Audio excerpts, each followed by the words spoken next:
করে। Miss by তখন বলে এই গাছটি আমার অফিসে নিয়ে যাও। জিং তখন বিরক্ত হয়ে উত্তর দেয়, আমি মিস্টার গাওয়ের দেহরক্ষী, আপনার নই। আমি গাছটি সরাবো না, আসলে আমি এটা কেটে ফেলবো।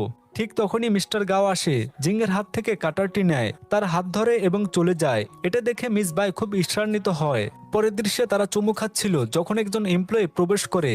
তাদের গোপন কথা প্রায় ফাঁস হতে যাচ্ছিল, কিন্তু জিং দ্রুত একটি তেলাপোকা থাকার ভান করে তা ধামাচাপা দেয়। এখন জিংয়ের অফিসে তেমন কাজ নেই, তাই সে বেশি বিরক্ত বোধ করে।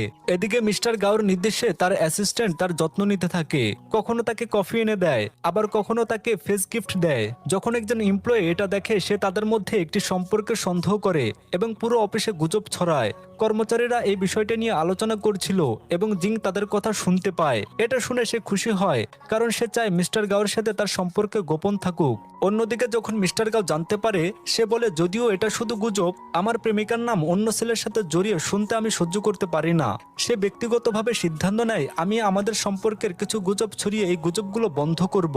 সে তার অ্যাসিস্ট্যান্টকে ছুটি দেয় এবং নিজেই জিনের যত্ন নিতে শুরু করে। বারবার তার সাথে দেখা করে নিজেই গুজব ছড়ানোর জন্য, কিন্তু সে যতই চেষ্টা করুক না কেন সবকিছু ব্যর্থ হয়, কারণ লোকেরা ভুল ব্যাখ্যা করতে থাকে। পরের দৃশ্যে সবার সামনে জিংয়ের কাছে আসে এবং বলে, আমার সাথে ডিনারে চলো।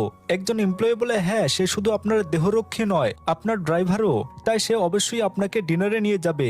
এটা শুনে গাও রেগে যায় এবং এমপ্লয়িকে বলে, তুমি গুজবে খুব দক্ষ, তাই সেই দক্ষতা ব্যবহার করে কিছু ভালো গুজব ছড়াও। পরের দিন একজন এমপ্লয়ি অফিসে ঘোষণা করে, আজ আমরা সবাই একসাথে ডিনারে যাচ্ছি। জিং বলে, আমি অবশ্যই যোগ দিব।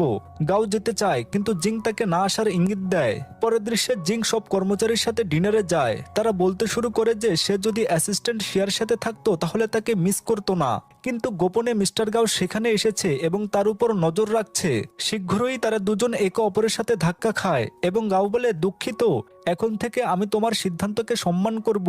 যদি তুমি আমাদের সম্পর্কে গোপন রাখতে চাও তাহলে আমি কাউকে জানতে দেব না। হঠাৎ একজন লোক তাদের সাথে ধাক্কা খায়, যার ফলে তারা ভুলবশত চুমু খায় এবং সব কর্মচারীরা তাদের দেখে ফেলে, যার ফলে সবকিছু প্রকাশ হয়ে যায়। তাই গাও সবার সামনে ঘোষণা করে, সে আমার বান্ধবী। এখন অফিসের সবাই গাও এবং জিংয়ের জন্য লিফট খালি করে রাখে, যাতে তারা একসাথে সময় কাটাতে পারে। কিন্তু মিস বায়ো আসে এবং জিংকে অপমান করে, তবে জিং এমনভাবে আচরণ করে যেন সে মোটেও পাত্তা দিচ্ছে না। এখন জিংকে অফিসে কোনো কাজ দেওয়া হয় না, কারণ সে বসের বান্ধবী। সে কিছু ফাইল ডেলিভারি করার জন্য ডিজাইন ডিপার্টমেন্টে যায় এবং কিছু ভাসান পোস্ট খুঁজে পায়। এখানে ভাসান পোস্ট বলতে যে পদে বর্তমানে কোনো লোক নেই, তাই সে নিজের জন্য আবেদন করতে পারে।